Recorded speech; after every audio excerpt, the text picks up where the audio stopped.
Hammaga assalomu alaykum. Sizlar bilan ijtimoiy tarmoq faoli Sardor Suyun. Ayni damda Telegramda to'yimga taklif qilinadigan javob beryapti. Iltimos, aloqada qoling. hakkerlar fayli butun Telegram bilan tarqalmoqda. Hozir menga ham kelgan. Telefon qilyapman, lekin soat bizda 23:31. Ko'ryapsiz 23:31. Hozir bizni ogohlantirishimiz kerak. Alo, assalomu alaykum.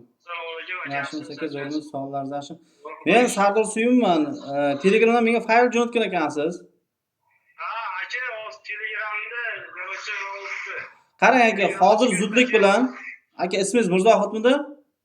Meni ismim Sardor Suyun. Hozir Telegramni zudlik bilan o'chirib tashlashingiz kerak. Tushunyapsizmi? Yo bo'lmasa birinchi O'chib ketdi o'zi. Sardorga suyunsa, rahmat, Xudoga shukr.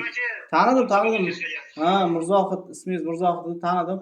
Menga hozir kelgan ekan, men ham aytdim, bilib bilmaydigan birorta faylni bosib o'rgan bo'lsa telefonini Menga bitta o'sha tanishdan kelib qoldi, tagida bir ochib ko'ribman qiziqishga. Kartangiz vijdon bo'lmabdimi? Kartangizda pullar kesib ketmabdimi? Shunaqa bo'ldi aka. 102 qildingizmi?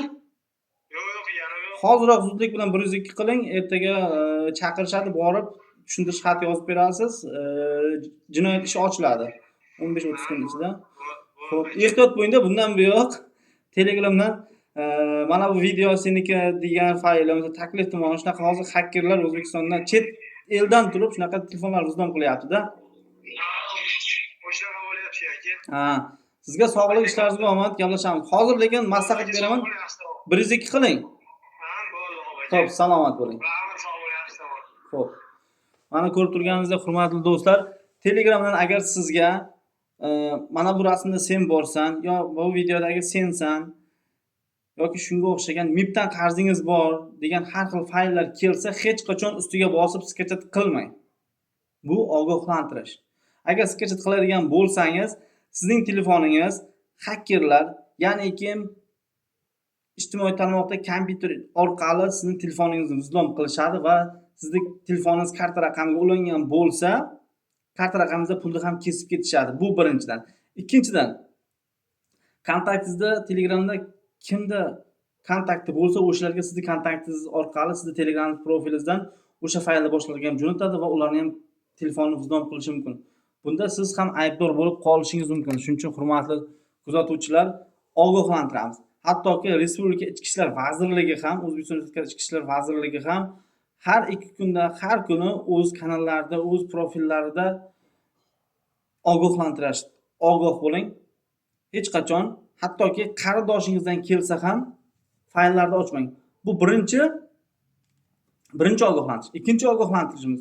Hozir ijtimoiy tarmoq umuman butun informatika olami shunchalik rivojlanib ketganki, hattoki sizning yuzingizdan foydalanib, sizning ovozingizdan foydalanib kimgadir qo'ng'iroq qilishi mumkin. Misol uchun yaqin qarindoshingizga sizning ovozingiz bilan qo'ng'iroq qilishadi. Sizning ovozingiz qayerdir bo'lgan bo'lsa, yozib olingan bo'lsa, sun'iy intellekt bilan sizning ovozingizni yozib olishib, o'shanga matn orqali o'zgartirish kiritiladi. Biron bir qarindoshingiz, ota-onangiz, yaqinlaringizga telefon bo'ladi va ularning telefon nomeriga sizning ovozingiz orqali qo'ng'iroq bo'lib, ota-onangizga yoki do'stingizga, qarindoshlaringizga men o'shaman, menga yordam kerak.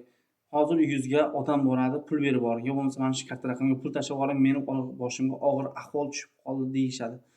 Juda ham ehtiyot bo'lingizlar, hurmatli kuzatuvchilar. Shu videoni barcha tanishlaringizga, barcha kanallarga yuboring. Tanishlaringizga yuboring. Ogoh bo'ling. Juda zamon o'zgarib ketdi. Ogohlik davr talabi. Kanalimizga obuna bo'ling, bizni kuzatishda davom eting. Sizlar bilan ijtimoiy tarmoq faoli Sardor Suyun bo'ldi. Salomat bo'lasiz.